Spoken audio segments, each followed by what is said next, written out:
জুলুমের শিকার আপনারা হয়েছেন, আপনাদের দ্বারা যাতে আর কেউ জুলুমের শিকার না হয়।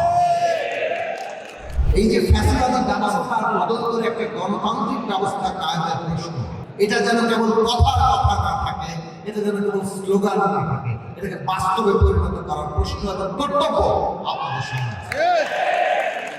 এই ফ্যাসিবাদের প্রবল অত্যাচারের মোকাবেলা করে তারা টিকে ছিলেন এবং তারা সংগ্রাম করেছেন এবং শেষ পর্যন্ত জুলাই আগস্ট অভ্যুত্থানে তারা বিরোধপূর্ণ ভূমিকা রেখেছে। তাদের অসংখ্য কর্মী তারা সংগ্রাম করেছে এবং বাংলাদেশের এই মুহূর্তে প্রধান রাজনৈতিক দল, বৃহত্তম রাজনৈতিক দল হিসেবে বিএনপি এবং তার সাথে আপনারা যুক্ত যুবদল, ছাত্র দলের স্বেচ্ছাসেবক দল ফ্যাসিবাদের বিরুদ্ধে রাজপথের চূড়ান্ত লড়াইয়ে প্রস্তুতি নেওয়ার একটা জায়গা তৈরি করার চেষ্টা করছে। সেই সময় ছাত্র দল, যুব দলের, স্বেচ্ছাসেবক দলের অনেক নেতাকর্মীর সাথে আমার নতুন করে পরিচয় হয়েছে। তাদের অনেকেই সাথে আমাদের অফিসে দেখা হয়েছে, রাস্তায় দেখা হয়েছে এবং তারা অনেকেই যে অত্যাচার কাহিনী তারা বর্ণনা করতে, যে ধরনের নির্যাতন তারা মোকাবেলা করেছে, আজকে আমি দায়িত্ব মনে করেছি যে আজকে এই আন্তর্জাতিক যুব দিবসে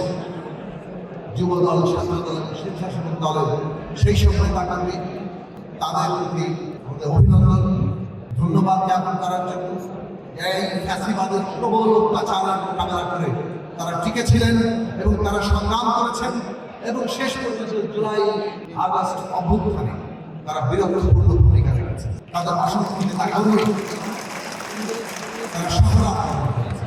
ওইখান সূত্র ধরেই কথা বলব, বাংলাদেশে একটা ফ্যাসিস্ট দলকে, যারা ফ্যাসিস্ট দল হিসেবে নিজেদেরকে পরিণত করেছিল শেখ হাসিনার নেতৃত্বে, এবং কেবল নিজেদেরকেই তারা ফ্যাসিস্ট দলে পরিণত করে, পুরো রাষ্ট্র ব্যবস্থা মায়ের সংবিধান সঙ্গে তারা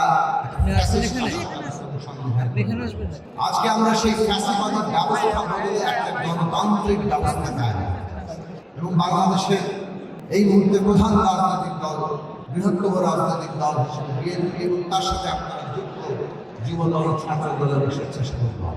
এই যে ফ্যাসিবাদী ব্যবস্থার বদল করে একটা গণতান্ত্রিক ব্যবস্থা কায়েমের প্রশ্ন, এটা যেন কেবল কথার কথা না থাকে, এটা যেন কেবল স্লোগান না থাকে, এটাকে বাস্তবে পরিণত করার প্রশ্ন এবং কর্তব্য আপনাদের সামনে। জুলুমের শিকার আপনারা হয়েছেন, আপনাদের দ্বারা যাতে আর কেউ জুলুমের শিকার না হয়, ওই ওয়াদা আপনাদের করতে হবে।